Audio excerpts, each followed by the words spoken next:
Good evening to everyone. Welcome to the meeting of the Board of Education, May 26, 2015. You have a packet next to you that has some updated information that you might want to just look at as we get started. The first thing we need to do is review and approve the agenda. And maybe you might want to explain what the change, or what you're recommending in the change. Yes, I would be happy to. Thank you, Hazel. There's a slight revision to the agenda that you have in front of you. The revision is that we change the order of the action items so that our presenters could go first before our policy discussion around our use of facilities. And we also added one from the South School PTC. Information came in on Friday afternoon about a donation that they've been hoping to make at the South School, so we wanted to add that one in as well. So those are the two changes in the revised agenda. So the sheet that you had when you came in has these revisions on it.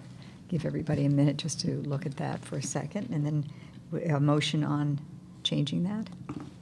Thank you, Sherry. That'll be a motion to change the agenda to the revised version. Is there a second?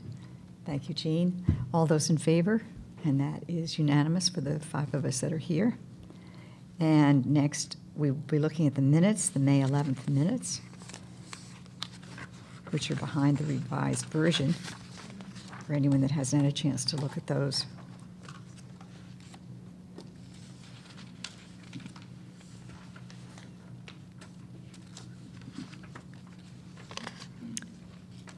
Does anyone have any revisions or changes? If not, can I have a motion to accept as they are? Thank you, Jean. Second? No, you weren't here. I guess I'll second. Second.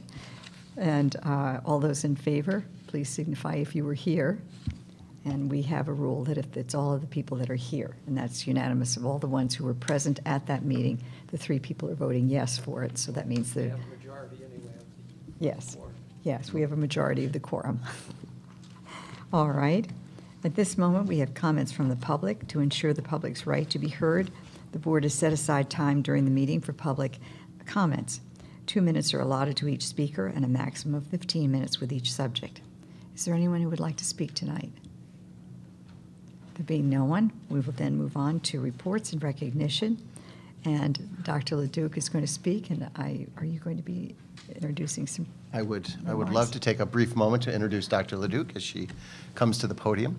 I attended a PFA meeting last week where they were doing an update on sort of the progress of the year, the things that have occurred, some changes that have occurred, other things. And Dr. LeDuc spoke for a long time about some of the great things going on here at the high school, and I thought, what a wonderful kind of encapsulation of the great work that's been going on, and I asked her if she would be willing and able to come speak with us tonight to share some of that information. I know that the high school is often a topic of our conversation, and to get an update on the work that's been going on, specifically in relation to some of the programs that are available to students, I thought, and knowing that some of the questions that have come up throughout the course of the year, I thought it'd be very helpful for everyone. So thank you for coming, Dr. LeDuc. Thanks for having me. It was surprising to me when I spoke to the people from the PFA that they weren't as familiar with all of the things that we've been doing as we are, and so it was a great opportunity to share that.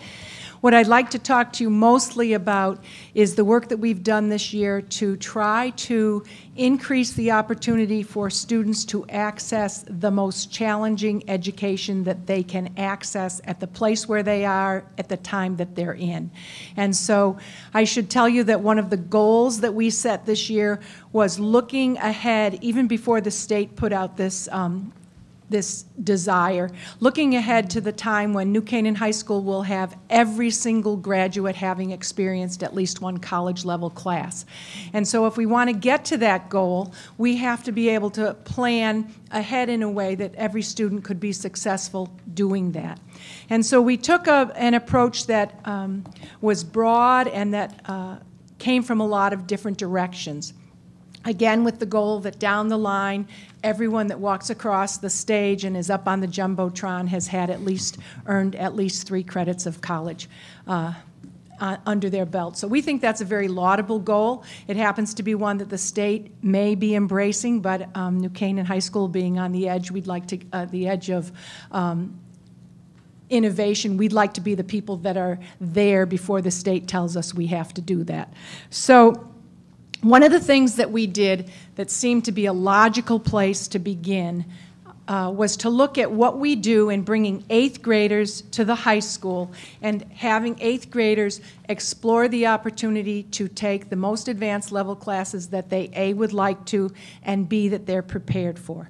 So each of our department chairs worked with the corresponding curriculum leader down in the middle school and looked at what we use for an assessment tool to determine whether students are ready for honors level classes in the 9th grade, to see what they're doing in the middle school in relation to the skill building that kids need in order to be successful in honors level classes, and then they revised their tests that they gave to the 8th graders in conjunction with the 8th grade teachers and use that to try to have a more informed decision about the requests that students made for application to honors classes.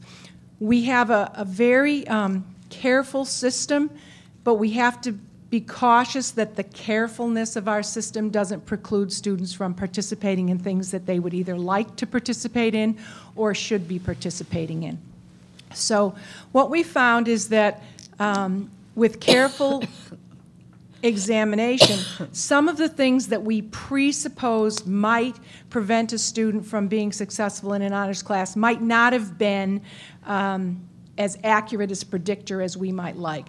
So, for example, a student has to have strong reading skills. They may have to have strong writing skills.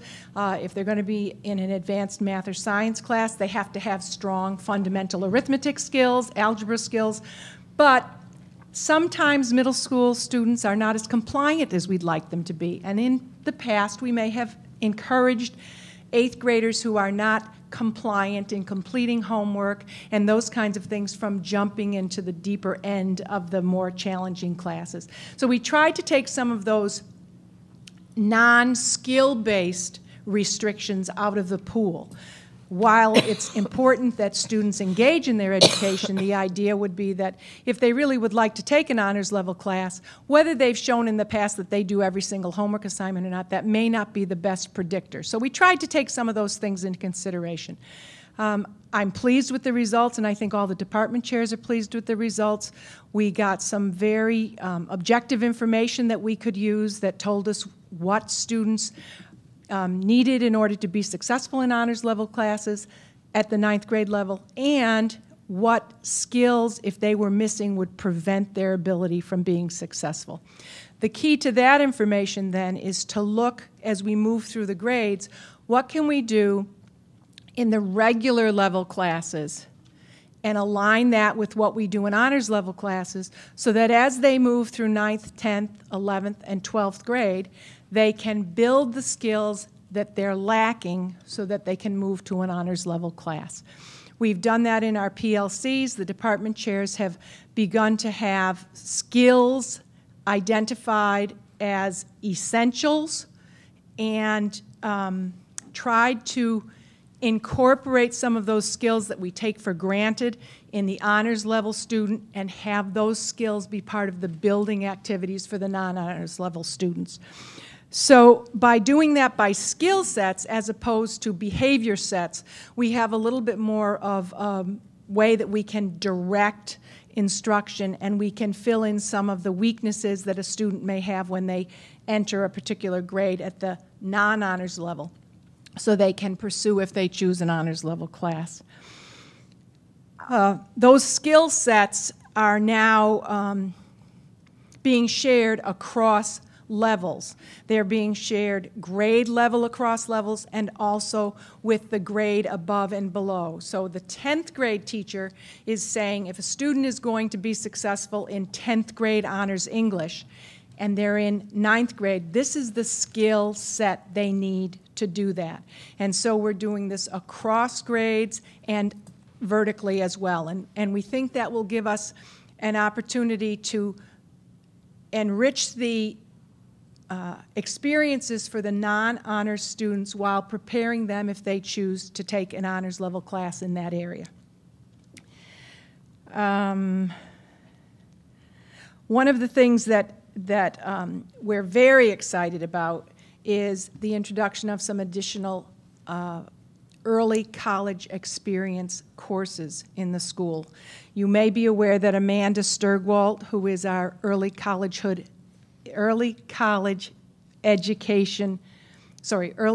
experience educator in our child development program, was selected as an outstanding educator by UConn, and we had a very nice evening up there where she was recognized for her strong performance.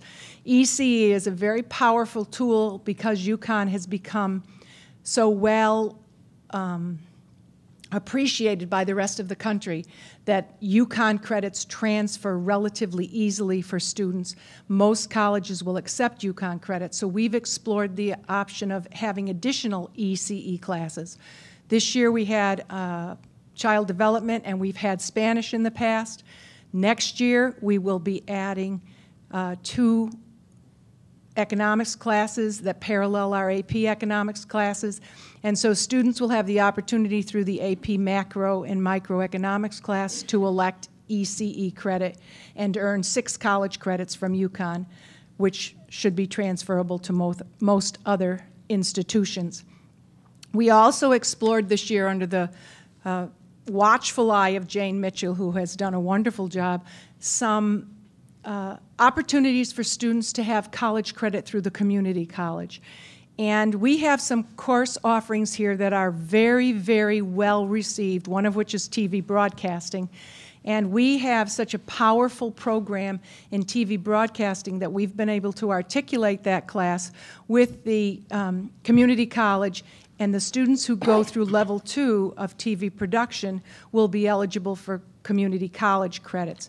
We've just today received word that we will have a similar situation in our new anatomy and physiology class. So students who take 2 semesters of anatomy and physiology can earn 8 college credits at the community college.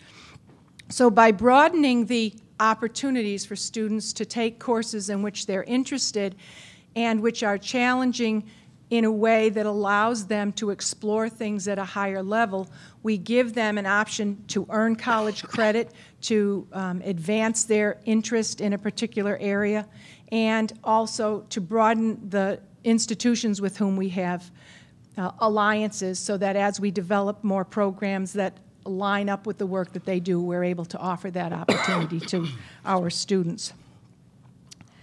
Next year we'll have, I believe it's 13 AP classes, we'll have 5 ECE classes, and we'll have 2 community college classes that we'll be offering in next year's program.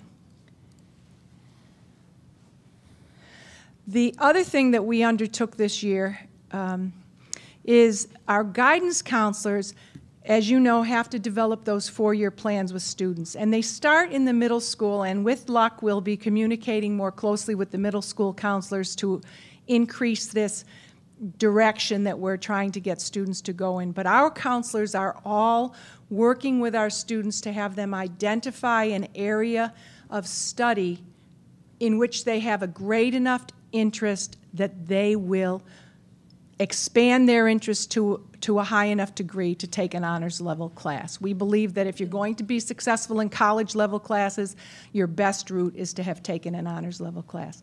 Now, not every student may want to take honors chemistry or honors physics, but they may want to take an honors class that's in the arts, or they may want to take an honors level class in some other area that provides them with a challenge where they have a depth of interest.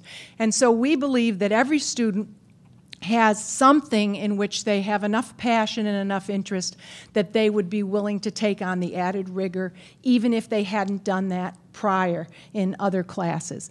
And so that's the goal that we have, that every student, when they make their 4-year program, will start to identify at least one area where they're willing to explore an honors level class.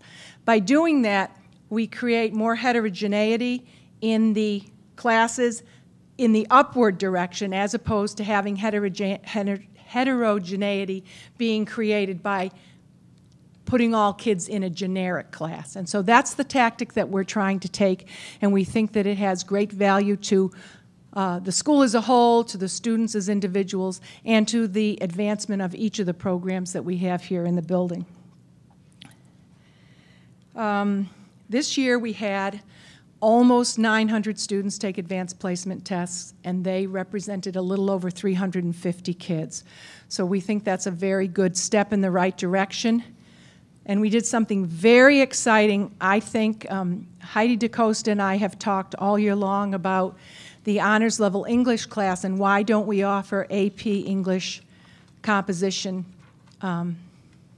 English language and composition. And Heidi has said that they really value what we do in our honors English class, as do I. And so we thought what we'd do is we'd take a look at the honors English curriculum, we'd take a look at the AP English curriculum, and Heidi believed that they parallel each other very well. So we invited all of our students in Honors English 11 to take the AP English language class, AP exam. 50 of them out of the 74 took us up on it, and so in the summer we'll get those scores back broken down by objective, and we should be able to see how our students did, if it parallels as closely as it did, as we think it does. Do we need to tweak anything? If there's not a good correlation, then do we want to change our English 11? Probably not, because we're very happy with the program that we have. But if it's very close, do we need to tweak it? And will we then be asking students if they'd like to participate in the AP English language exam on a regular basis? We believe those scores will come back very well based on what the kids said. They thought they were very well prepared, even though we didn't follow the traditional AP English language and composition curriculum. Along those same lines, this summer we'll be training 3 new teachers in AP courses. We have 2 taking U.S. history and 1 who's going to be taking AP English. Next year we will have, along with the AP history teacher we have, we'll have a second AP history, U.S. history teacher because there's such demand for AP U.S. history. We will have a second teacher teaching AP biology. And we will be adding 2 additional teachers to the AP English literature pool of people that teach AP English literature because of the demand. So we've made some great progress there. As I talked to you before, we're trying to expand the capacity of the building to have more teachers teach AP classes and to have students have a greater variety of options. When we increase the number of teachers that can teach the class, we create a situation where we can expand the flexibility of the schedule. Expanding the flexibility of the schedule is always optimal for getting the best situation for students in their selection. And in conjunction with optimizing the schedule, Steve Bedard worked very hard over the winter, and he examined various ways to align PE and health. As you know, PE meets a couple of days in a cycle, and health meets a couple of days in a cycle, and the lab meets a couple of days in the cycle. And so by having those partial period classes, it can interfere with the flexibility of the schedule. So Steve worked out a way that 9th and 10th graders can have their health and PE fall in the same block, and it opens up for almost every 9th and 10th grader an additional period for electives, which will be a very, very big plus for kids, especially in 9th grade. Many of them don't have a space for electives, and this will be important to them. So that's what's happening here at the high school. It's been a great year. We've been busy. I could probably go on for several hours, but that's in a nutshell what we've done for really the fundamental push that we put this year on the program was to find a way to open up opportunities for the best education that each student can access and to encourage them to challenge themselves as much as each of them can. That was an exciting presentation. I took notes so that I'd be sure and remember everything that she said. Thank you. Does anybody have any questions or comments they'd like to make? Yes, Sherry. First of all, I just want to say I think it's very exciting, all the progress that's happened under your leadership. And I remember just a year ago talking about kind of the early stages, thinking about starting to research some of these ideas that you've now just explained have been executed upon and we've made significant progress on. So that's really exciting. I was going to ask, we get a lot of parent questions specifically about the science curriculum. If you could maybe expand upon that. So I understand what you said, that there'll be a new AP biology staff hired in 16-17, is that correct? No, we'll have a second AP Bio next year. In 15-16? Yep. Okay. We'll need 2 sections of that next year, which has me very excited. That is very exciting. So we should get a megaphone and communicate that, because I think that'll make a lot of parents very happy. So we'll continue to have the option of earth science and honors earth science, but then 2 sections of the AP biology, is that correct? For seniors, yes, or Okay. juniors and seniors. One of the things I left out that I shared with the PFA that I probably should share with you is we had that report not too long ago about the state of Connecticut accepting the alignment that the National Social Studies people have put together, and we are doing some realignment work there. We had a similar thing happen in Connecticut, but as Connecticut does, when the National Science Foundation, which took 4 years to create their standards, came out with their standards, and they said, this is where we really want to go, and here's the scope and sequence we really want to work on, and this is what we think is the best foundation for students in America. Connecticut said, we need to look and see if they're right. So they have not accepted the standards yet, and that's really a little bit of what has us in a sort of delay, because we don't want to jump and change our scope and sequence to something else and have the state say, oh no, your scope and sequence should be X, Y, or Z. So what we did, particularly in science, is we took a look at our prerequisites, because we need to make sure that students have the foundation for certain classes. So we took a look to see if we believe those prerequisites in terms of mathematics requirements are essential. We also looked at the assessment that we give in the 8th grade and how students fall into different categories, and we use the ACT for that. There's an ACT test. And so we've been able to determine that students, if they fall in one band, have got the reading and the skill base necessary to move to honors biology. We've been able to determine that if students fall in another band, they have the skill base needed to be able to go to honors earth science, but they don't necessarily have the reading level necessary to go to honors biology. And then the third band is generally students who have some skill gaps that would prevent them from being successful in biology. We've looked very carefully at that. We've taken scores for kids over the last few years to see if kids really, when they fall in those bands, play out to work that way. And now we're looking to see if that middle band of students, we can offer them any other options for starting their science career. Many of us would like to broaden the way the sequence can go so that students can get to the AP classes sooner. But what we need to do in a broader way then is to take the skill building that students need and that they get in that 9th grade science class and find another way for them to get that if we're going to jump past that for those kids that don't have the skill base that they need. So, and I understand that very clearly.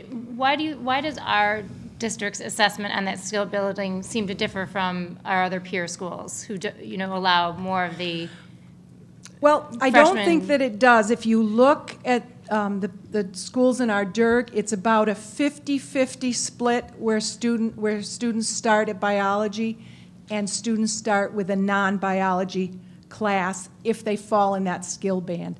So I can't tell you the rationale that people use where they start with biology, and I'll keep my own personal preference to myself, given that I won't be steering the ship next year.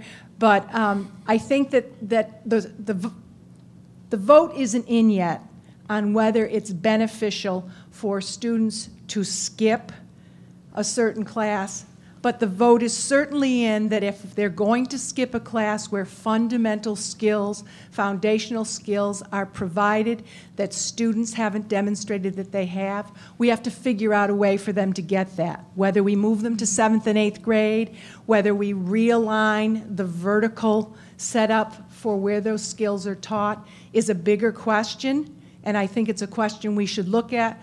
But I think waiting for the state to make a decision about the scope and sequence is probably the best way for us to go. We expect to have that information by August or September. I would say next year, the big work in science 5 through 12 will be to take a look at where do we want students to be in 12th grade and work our way backwards to where do we have to place the skills so they can get there.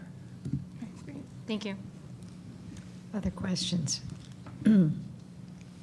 Yes, Deanna.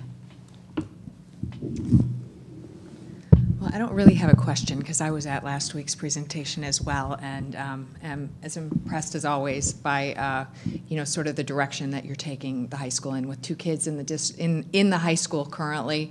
I've seen sort of the heavy lifting that you've done this year for the school, and I just wanted to say thank you. And selfishly, I'm very happy to see you coming back to my daughter's class as the assistant principal. I mean, we all loved you, and I think people need to know how much your work at the high school for parents that are there is appreciated, because you've done a wonderful job, so thank you. Thank you. It's been a great year. I've had terrific fun, and next year I just won't have as many nights out, and I'll be doing a different thing, but it'll still be great fun. And I hope next year I'll be back not only steering the math ship but the science ship again. So we should be having this dialogue again about science next year if Bill puts me in that place. Well, it's been an exciting dialogue, and we thank you for your leadership in it. You've answered questions that we have been getting for years now, and we appreciate being able to answer and respond with these responses and the ideas and the way that you're looking at things in such a consistently careful way, not jumping in, realizing that it could have repercussions if everybody changed, if the whole ship goes in a different direction. That might not be what we should be doing. I had one practical question to ask about the AP courses, just to make sure that it was not an inhibiting factor. There is a fee for taking the test, the AP test. Am I correct about that? There is a fee, but we have a little pool of money that we set aside and a little bit bigger pool of money from the PFA if we need it. So we never allow a student not to take a test because there is an economic barrier. And we try to make it clear to people, and now that I have the TV audience, I'll say it right out loud.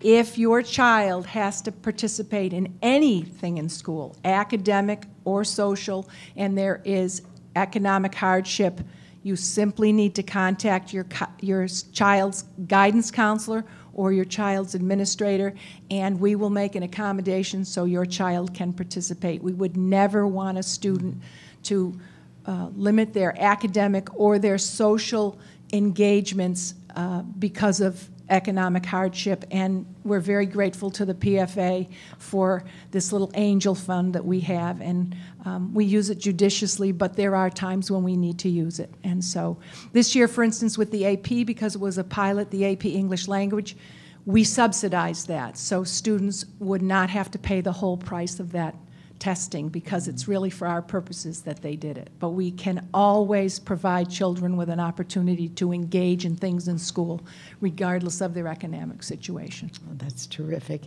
One other question that I've gotten from people is, at one point, if a student took the AP course, they could take the course, but if they don't do the test, there's something about credit. What are the rules about that? So the opportunity that we put in place is students get a little bump in their GPA and for honors level classes. And so students who take AP, which is considered an honors level class, get a bump in their GPA. If at the end of the year they elect not to take the advanced placement exam, then they don't get that bump in their GPA. And so it's a rare situation, but it does happen. For instance, if we have a student who's taking a large number of AP classes, they've maxed out in the way they can for lack of a better term, cash those in college. They may have two on the same day or two very close together that are sort of overwhelming for them, and so they might elect in that circumstance the one that's not as important to them. They might elect not to take that exam. It's very rare. I would say we have no more than 2% at the top who elect not to take any test when the testing time comes around. That's terrific. That's terrific. Are there any other questions or thoughts or sharing? Well, oh, Sherry, go ahead. One other quick question. In addition to all these other things that you're doing to optimize the challenging education, I know that you're piloting some online learning. Yes. And can you just talk about that and Yep. how that pilot has gone this year and any This future year, plans? we piloted the virtual high school for 2 students all year long, and for 2 other students who took a class that only lasted a semester. The great thing about virtual high school is that it is, well, the great thing for our purposes is that it's paced, and so kids have to keep up. They can't let it slide. They can't say, I'll do it all in March. They have to keep up. It was successful for everybody. It was extremely successful for 2 of the students and moderately successful for the other 2. So everybody earned their credits. Everybody did okay. One of the students that did online learning was an English language learner, so there was some difficulty there. One of them, 2 of them actually were English language learners now that I think of it. And so I think the online, the visual may have created some challenges for them that weren't presented to the other students, but they all earned their credits. They all did things on time and on sequence. We're experimenting with some other online learning that is a little bit less stringent in timelines for those students who have some health issues that preclude them from being able to keep up on a weekly basis. If they could do that, they might be here in the building. And so we've tried that as well, and that has gone well for that particular student that did that. So the online learning is beneficial. We've put an additional amount of money in for next year. We have 20 semesters budgeted. I anticipate that there will be some demand for that, and we've set up some protocols so we can determine who has first access to those classes. The protocols start with a senior who has a class that they need to get that they can't get, or a senior who has a scheduling conflict that prevents them from taking something that they can't get any other way. We still continue with our independent study program, so it's not a replacement for those kinds of activities, but it is an opportunity for students who would like to engage in certain parts of their education, and the scheduling precludes them from doing that. At this point, we aren't opening up to, I'd like to study, I don't know, Eastern Indian henna painting. We don't offer it, so it's not something we're going to do online, because we have to have a limit somewhere. So right now, we're looking at courses that students need, might be able to get here, or are beyond the level that we offer, and so they can take the next level because we just don't have it here for them. And we have 20 semesters in our budget for next year. Great, thank you. Other questions? Well, I again echo the thanks. Is there anyone? I didn't see anyone. I echo the thanks and appreciation for the hard work you've had on working to get this to this point, and excited to hear about it. And we'll look forward to hear more developments as they happen. So thank you very much. Thanks very much. Well, and before Dr. Leduc leaves the mic, I want to take a moment to also congratulate her. She spent this last Memorial Day with her son, Jason, who is retiring from the service after 20 years. Can't think of a better way. 20 years, right? 20 years, Lieutenant Colonel. Lieutenant Colonel. Congratulations. What a great way to spend Memorial Day. And to just say, the change in that schedule for the 9th graders specifically, but overall, for the students coming in, what that means, that will have a positive effect for many of our students, because that means that question around, do I do a year-long elective, such as band or Project Lead the Way or something else, or something else that I've been looking forward to taking, now they can do both. Now they can go into, say, the year-long elective, but also sign up for a semester elective in something else. So I really think that's going to have a positive impact on all of our students for years to come. So I know it was tough work putting all of that together, Dr. Leduc. Thank you. I'd like to take credit, but Mr. Bedard moved those things around. They just kept at it till they got it right. It's a team effort. That's terrific. We'll move now to the next item, which are our action items. And the first is the West School PTC donations. Would you like to speak about that?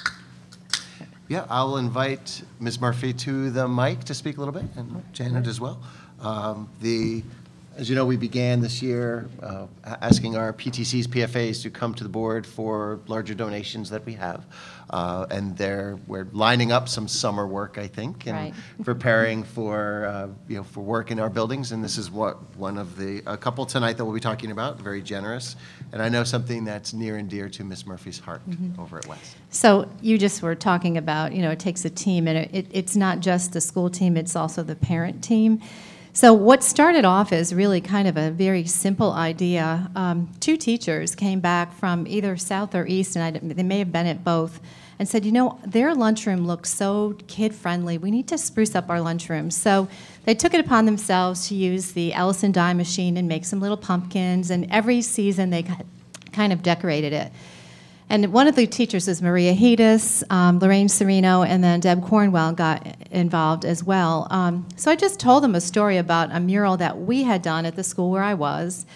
We were a K-2 school feeding into a 3-5 school. And so our theme in the mural was that we plant the seeds and watch them grow, and then they grow into the fruit. And they had their mural at their school, sort of like the fruit of the seeds that we sow. So that idea kind of sort of mushroomed, and we decided to get the kids involved, and we asked Deb Cornwell to get the grade 3 and 4 student council involved. And they actually had $400 from their student council fund that they wanted to donate toward the project. So we ended up having multiple meetings. We invited a mural designer that I had worked with to our school. The kids came up with the idea of Westy the whale, and then when they did their research, they realized that whales need just the perfect environment in which to thrive. So we created it as a metaphor for our school climate committee, being the ocean and the whale, and we're incorporating the 3 R's: be ready, be respectful, be responsible, into the mural. And then the student council held a contest for naming. It actually wasn't a name for the room because it's called the BBT, the Brown Bag Theater, but it was a name for the mural, sort of a title for the mural. And so every one of the students in the school got to vote, and the title became the Coral Reef Cafe. And so over time, Tacey, who is the designer, redesigned our little Westy the whale, and I actually have a picture of it that I can show you. And it just grew into this idea. We asked the designer to create a printout of what it would look like because the PTC auction was coming up. And it just, when the parents saw the vision for the mural, we earned more money than we thought we would earn. So that's why we're here. We're here to ask for approval from the Board of Ed for a very generous donation from the PTC. And I am actually going to let Janet read the letter that she and her assistant PTC chairperson, president, wrote to us. So I'm going to let her read that letter to you. Well, we're thrilled. We, on behalf of the West School PTC, we would like to donate the design and mural painting fees for this lunchroom project, which is much more than just a lunchroom project. It really signifies a lot more than that. And it would be great if we pass that around so people could see, because everyone is very, very excited for this initiative. The total cost for the project is $22,295. We've already paid approximately $7,300 in terms of initial design fees, and we're requesting Board of Ed approval for approximately $15,000 due upon project completion. And like I said, we cannot wait for this to begin. People are already excited. We've done some base painting, and they're excited just to see the colors of the wall change. And I wanted to personally thank Jan Murphy for this vision. She's been extremely creative, hands-on, patient, and she's really integrated not only the faculty, but the students, because the student council is very involved, but also the parents. So thank you, Jan, for all that you've done. And just to add, one last idea that came from Liz Zeiss, our art teacher. What we're doing, because it's coming so late in the year that we feel like the fourth graders aren't really going to be able to enjoy it, and a lot of our parents have fourth graders who are going to be leaving us. So Liz and I were chatting, and we came up with the idea that whales eat plankton. And so every one of our fourth graders is going to leave a thumbprint on the wall into the lunchroom, and they're going to sign it, and she's going to make sure they look like little plankton. So they'll leave their mark on our wall, and we won't forget them. So it'll kind of be a way for us to remember our fourth graders as well. So, thank you. Thanks. Can I hear a motion about accepting this wonderful gift of the amount of money? And you see the motion move to accept a donation from West PTC in the amount of $15,000 for the lunchroom mural project. Can I hear? Yes, Sangeeta, thank you. So moved. And is there a second? Thank you, Jan. Is there any discussion on this? I just want to make a comment. I mean, I just wanted to say that, I hadn't heard all the background about that, which I love for you to come in and tell us how the project began and it's just amazing how you incorporated the kids, the parents, the faculty, everybody to come up with, as you say, not just a mural, but just, really a project that shows them just about what you can do in life and how you can improve things and work together and even having the kids, give the $400 that they, came up with their group of leaders is just phenomenal. So, I mean, fantastic. I mean, I'd love to hear about projects like this where we incorporate so many people all together and really shows the community aspect of, our schools. So, well done. Thank you. All those in favor of this motion? And it is unanimous for all the 6 of us. We've got 7 of us. 4, 6, 7 of us. And move on to the next item. Would you like to introduce that for us? I certainly Dr. Lizzie, would. please. While Ms. Frame comes to the mic. Our next it comes from the South School PTC. As you know, South School has been under construction for last summer and is under construction again this summer. However, that has not daunted their efforts to raise some money for the kindergarten playground. So here tonight to talk a little bit about a donation they'd like to make to the South School. Thank you so much for coming. Thank you so much. That's a hard act to follow. Yeah. We have a project that we're working on at South School that is not nearly as heartfelt and as involved, but it is necessary, we believe. We have the good fortune through all of our fundraising efforts and our very generous parent PTC to have a $52,645 amount that we would like to put toward a new kindergarten playground. And I just wanted to come tonight. My co-chair Suzanne Harrison could not be here, but I just wanted to come and give you a little bit of background on how this project got started. We sort of updated our lower playground, which is for the older grades, a few years ago, and it's in good shape. And the kindergarten playground, which is the one that you see when you drive into the school, and it's the one that is primarily for kindergartners, but is also the one that all the kids go to anytime there's any sort of orientation or meeting and art show, and the kids always just run out and play on the structure. So it was a little bit run down. It was sort of in need of a facelift. So we had kind of been thinking about it in the back of our minds that it needed an update. But part of the structure is now made of wood, and we've been having all kinds of problems with carpenter bees. And at the orientation this summer, several of the kids got stung by the bees. One child got repeatedly stung by the bees. So Joanne began in the fall looking into sort of how to solve this problem. And we looked at sort of taking apart part of the structure that was made of wood, but that ended up being too problematic. And so as the year went on, we realized that we really needed to replace most of it with a non-wood structure. We are going to keep a climbing wall, a purple climbing wall that the kids love. So we're going to be able to retain that. And then Through this generous donation from the parents, we're hoping to replace the rest of it with this, the structure that I believe you all have pictures of. And we would just respectfully ask for the BOE to accept this donation.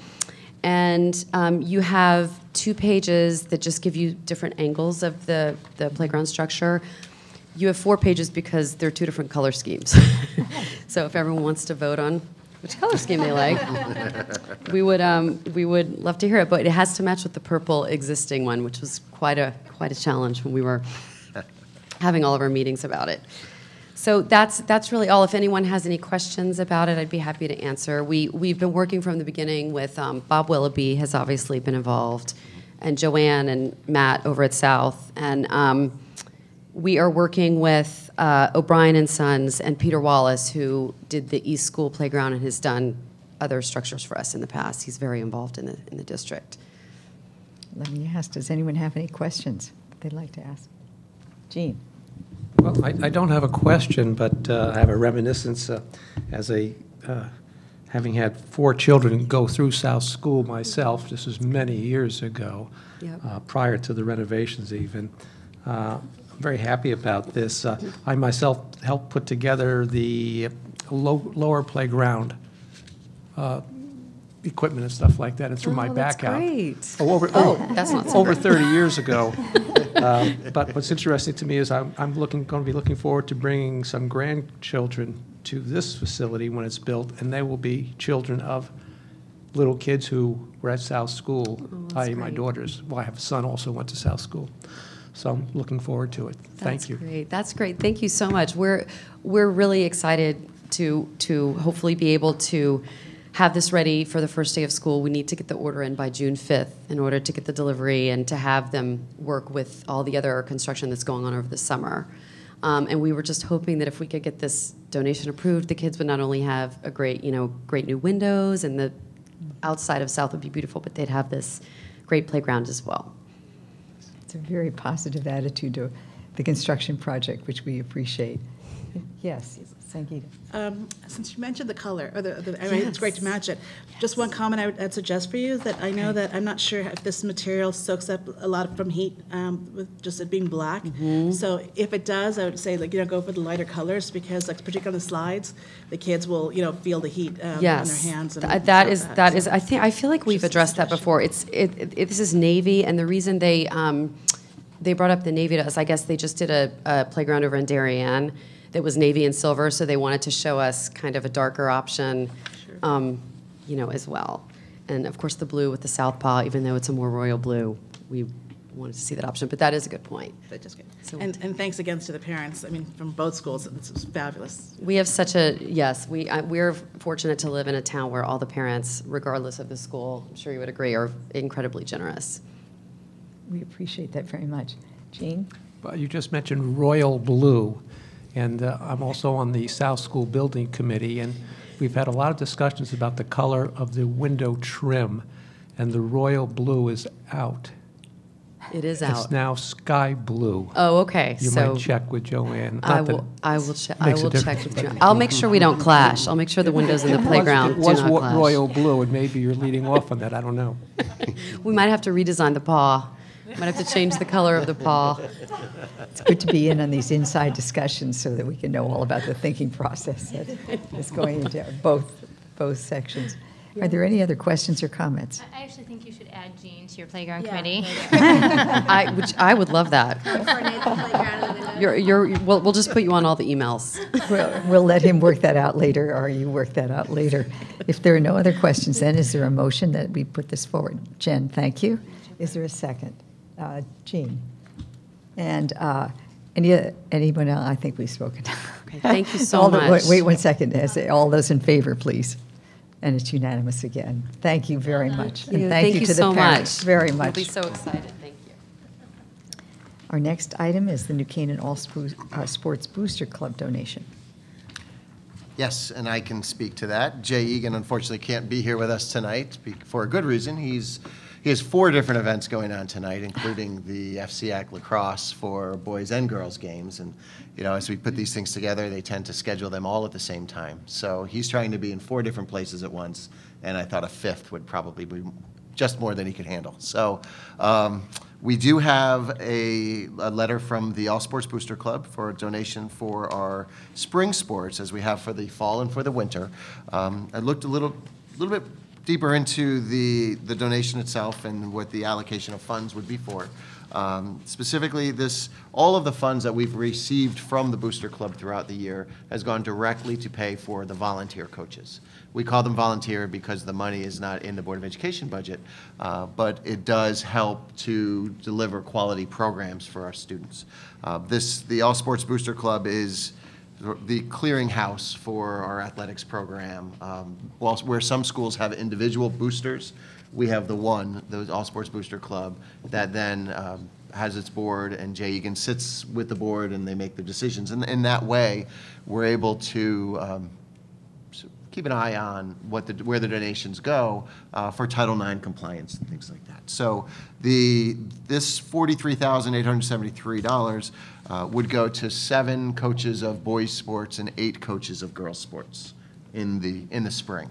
Of the 11 sports this spring, 8 of them would benefit from this funding. So there's a coach in 8 of the 11 different sports that's funded from the All Sports Booster Club. Just going back from the winter sports, the donation was $41,755. In that, there were 6 boys sports and 6 girls sports. And there are 10 sports in the winter.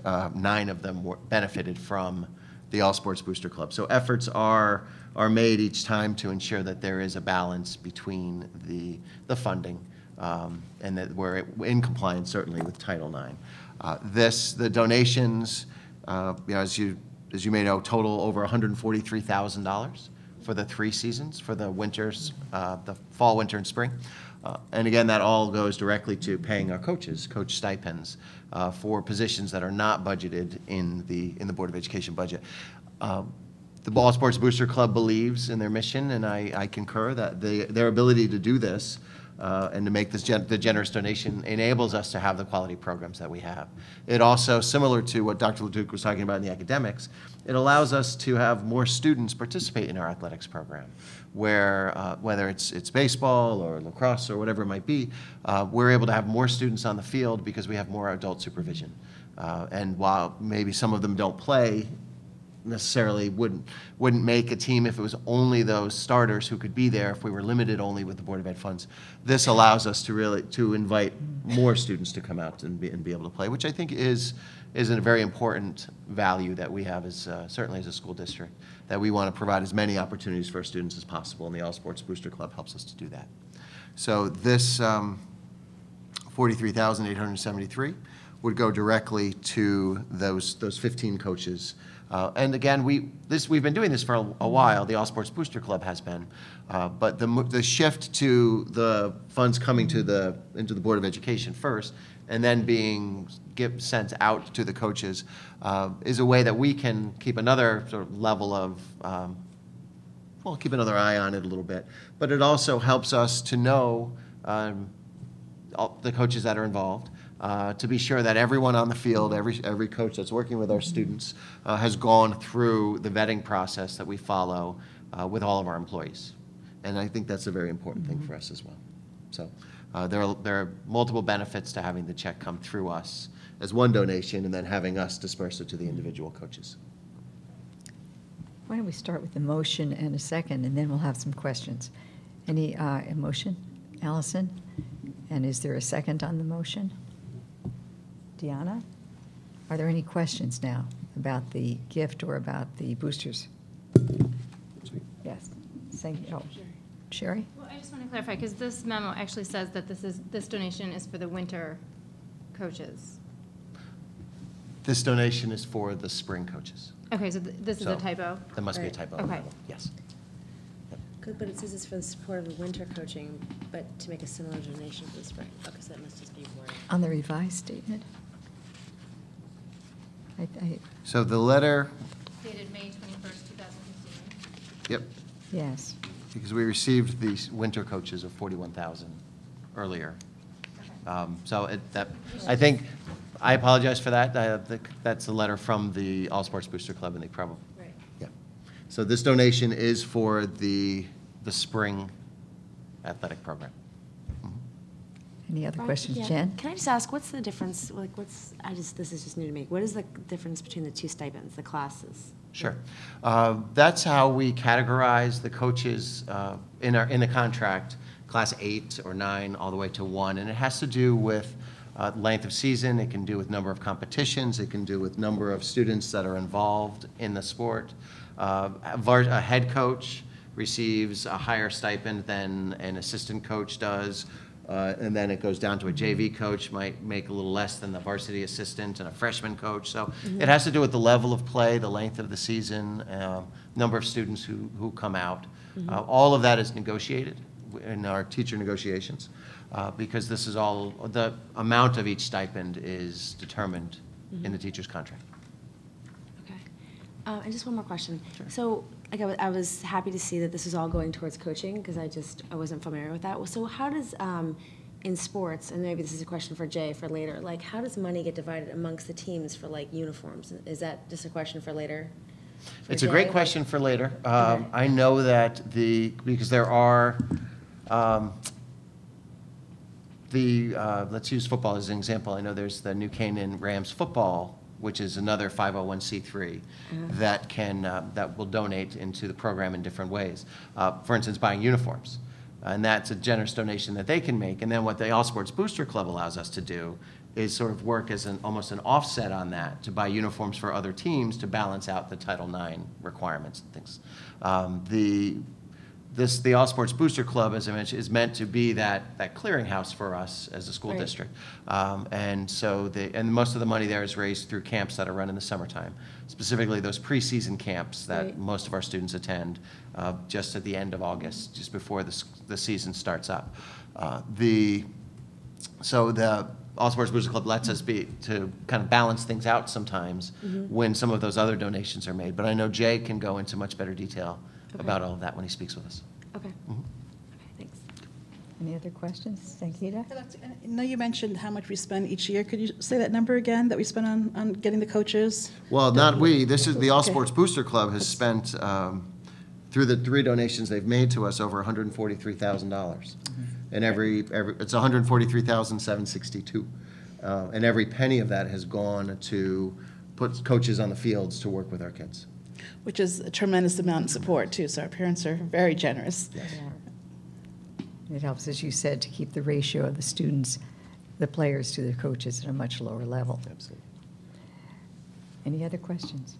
We have a motion on the floor. Yes, Allison? It's actually not a question, but 2 things. One, I want to thank you, Brian, because I think it was a great initiative to bring that money into the Board of Education, because when you're talking about $143,000 a year, that's a significant amount of money. So I think putting an additional check and balance in there is a great idea.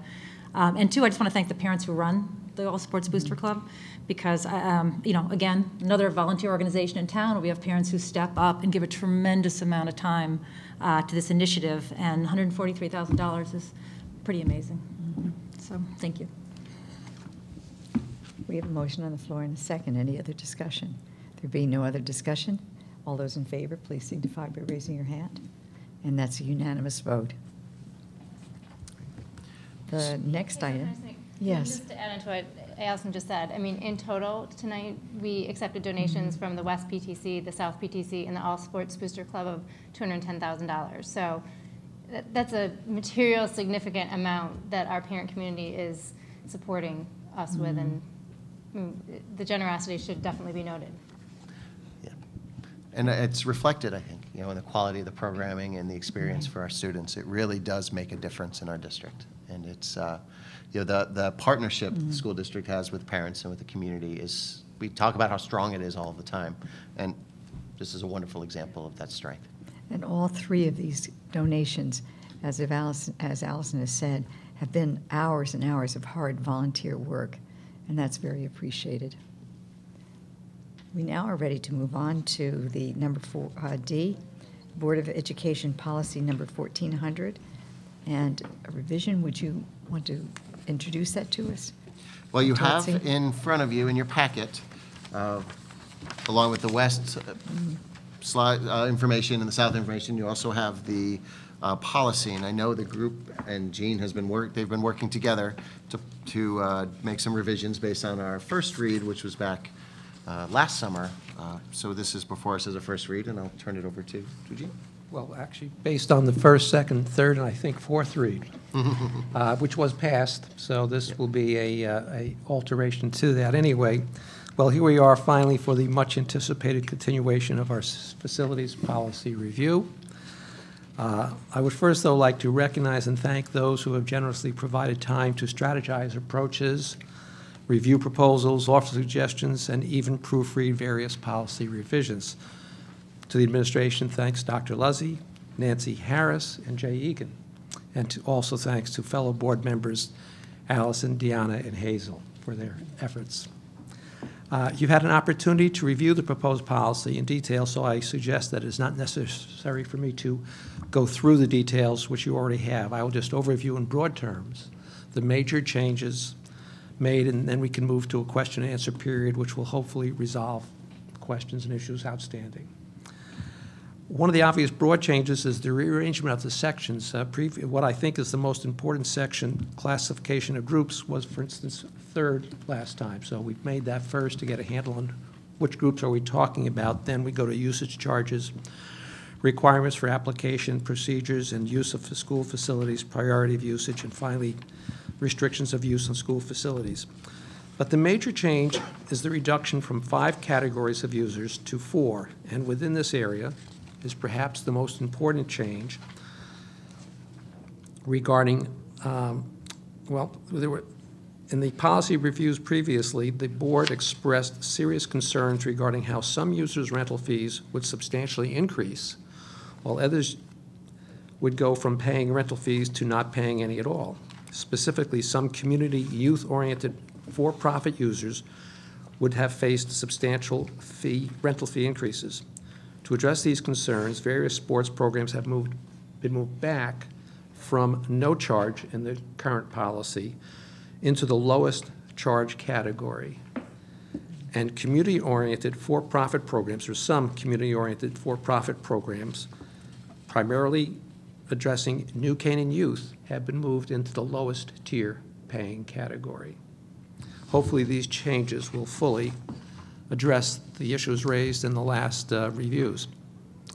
Well, I suspect we will go to some Q&A on this. There's also an attempt to simplify, clarify, and tighten up the definition of user categories. And regarding rental rates, the current proposal, which is policy, does not suggest specific rental rates.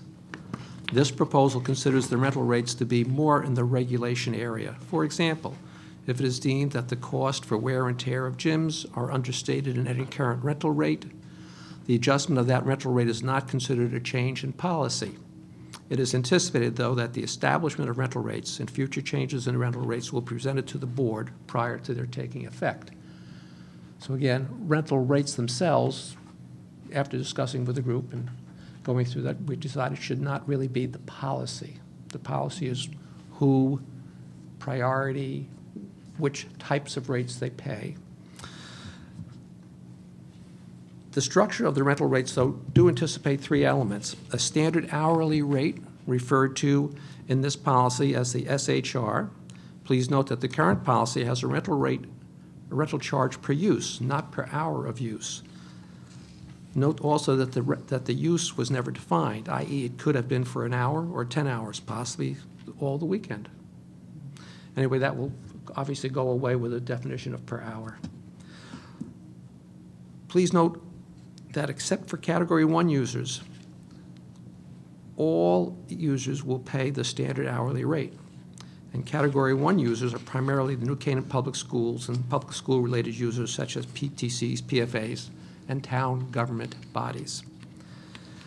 A major use surcharge, also referred to as an MUS, this rate applies to all users except Category 1A, which are the New Canaan public school users.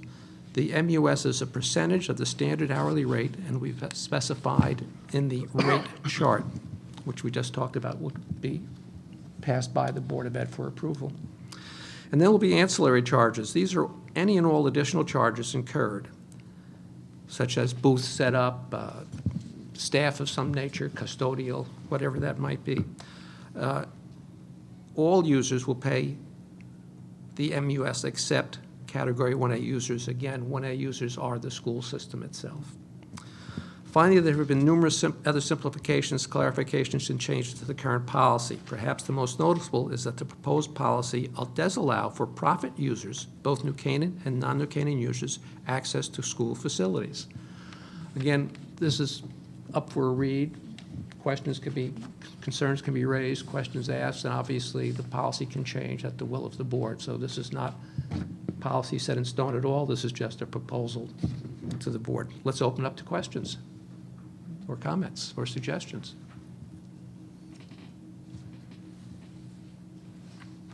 Hazel, don't you say something like, hearing none from the... I'm giving everyone a chance just to think for a minute and see if they have any questions or any. Yes, Sherry. Okay, so first I just want to say bravo. Oh, thank you. This was a hard one to tackle. So I just have a question. Under like Category 3, there's a couple different cases where a decision may be made under the discretion of the superintendent, and there's a couple different categories. Like Category 4, again, the appropriate use may be determined by the superintendent. And my only question is like, is that practical, or would that be, the director of facilities, or it's more of just a protocol question. Is that how it's always been? Well, most of the language, while not literally lifted from the previous policy, the spirit of it in those areas has been lifted. In some cases, there have been some changes. But there aren't that many users applying in these exceptional categories that I don't think it would be a burden upon the administration or the superintendent. I think one way we can clarify a little bit, if the board agreed, would be to have it say superintendent or designee. Yeah. And then it's a designee who does it, but if it's a particularly tricky case or something else, then he or she would bring it to me, and we would try to work through it a bit. So. Well, in this particular case, it does say superintendent or designee. Some it does, and some it doesn't. So if we made that consistent. But we can certainly make that more consistent. Yeah. Are there other suggestions or ideas?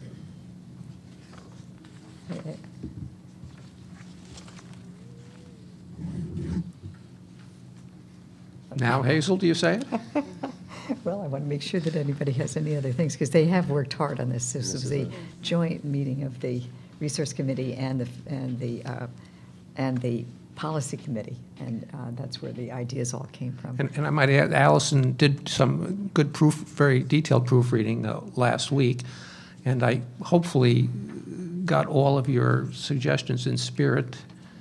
And there was one, though, that Allison did bring up, which is about the New Canaan Community Foundation, I believe it was, or New Canaan Cares, as a Community as a Foundation, group. yeah. Let me get to that. Category 2, 2A.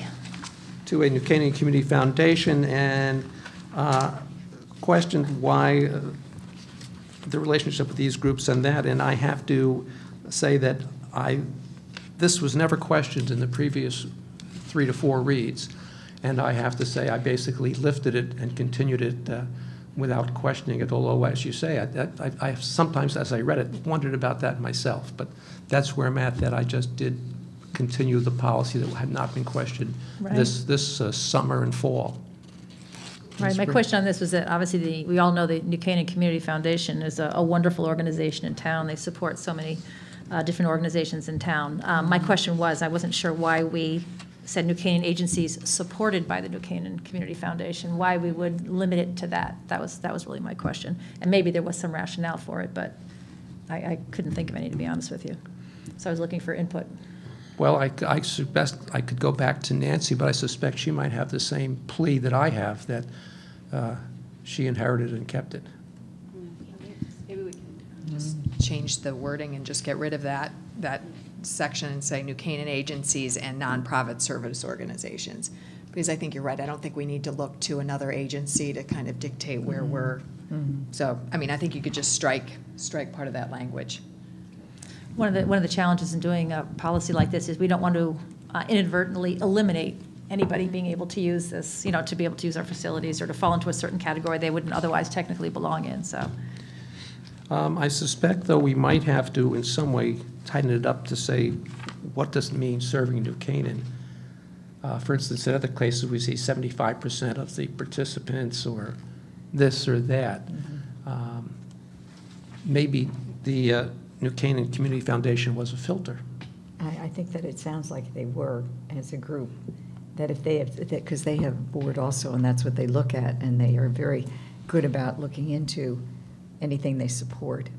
That may have been why they had that originally as a filter. Just, I think that's a good way to describe it. But are we still having our meeting tomorrow?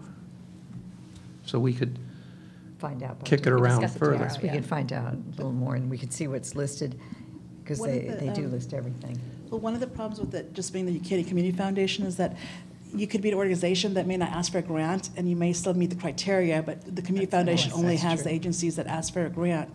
And so you might miss some people, just because they just didn't ask them for the Well, grant. the second phrase would end nonprofit service organizations that serve New Canaan. It seems to open it up a little bit.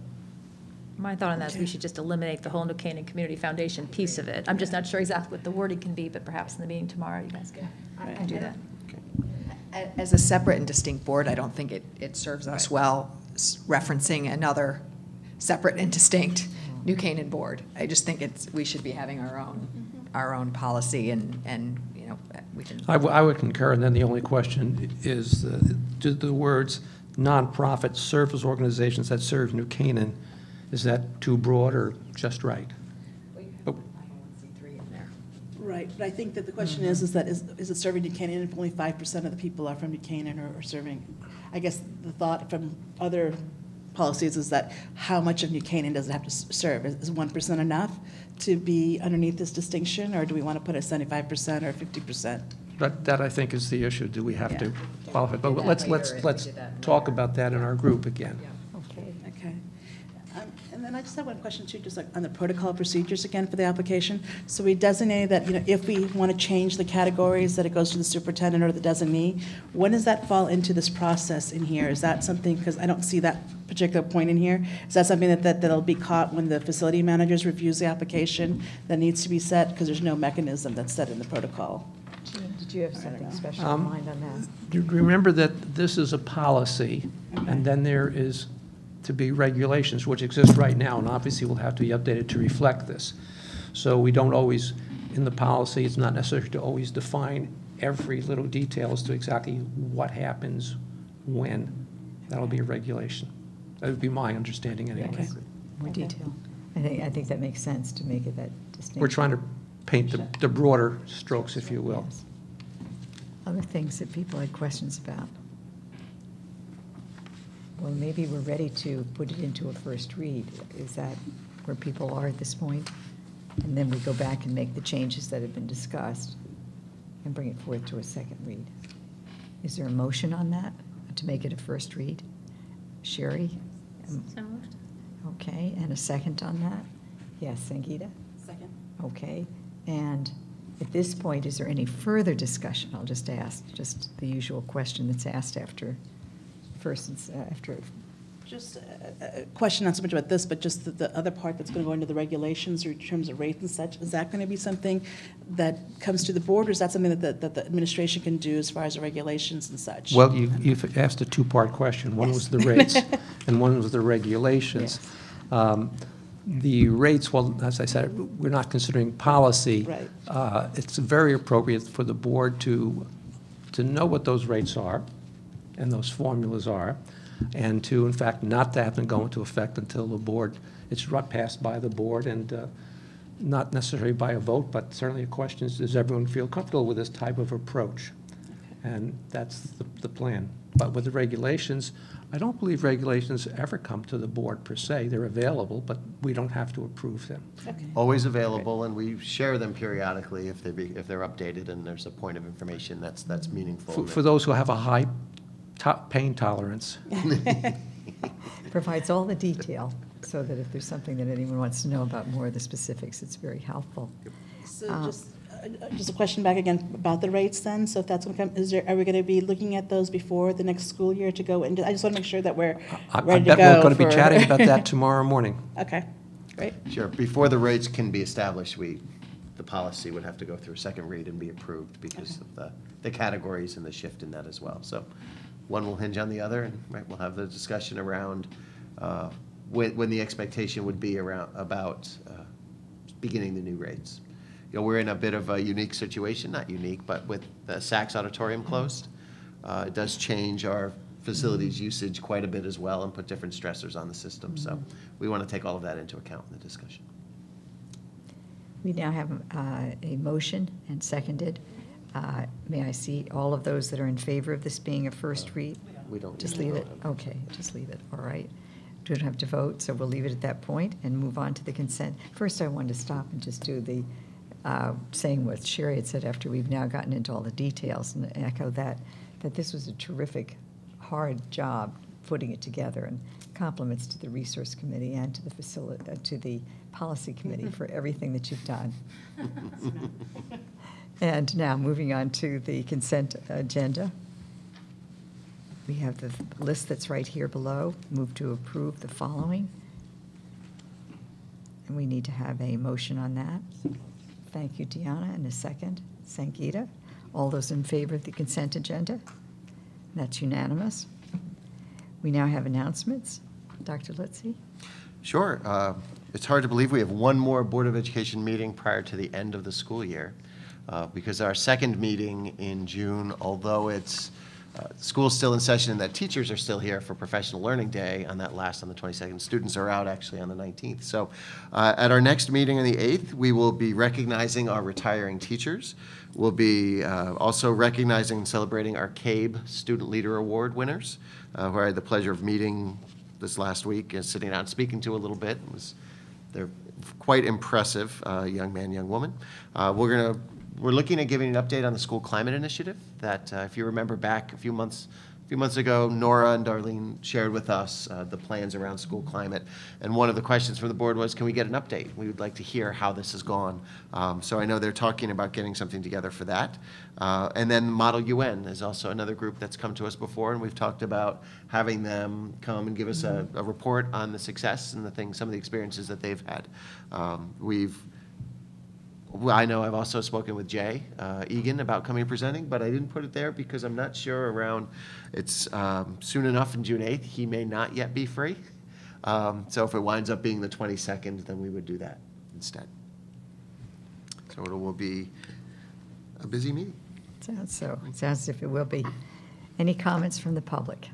There being no one having comments from the public, we'll now move to adjourn to executive session in accordance with CGS 1206. The subject to be discussed is personnel matters. All those in favor? Oh, wait a minute. First, motion. Thank you, Deanna. And a second? Allison? All in favor? That's unanimous. We will now adjourn to executive session.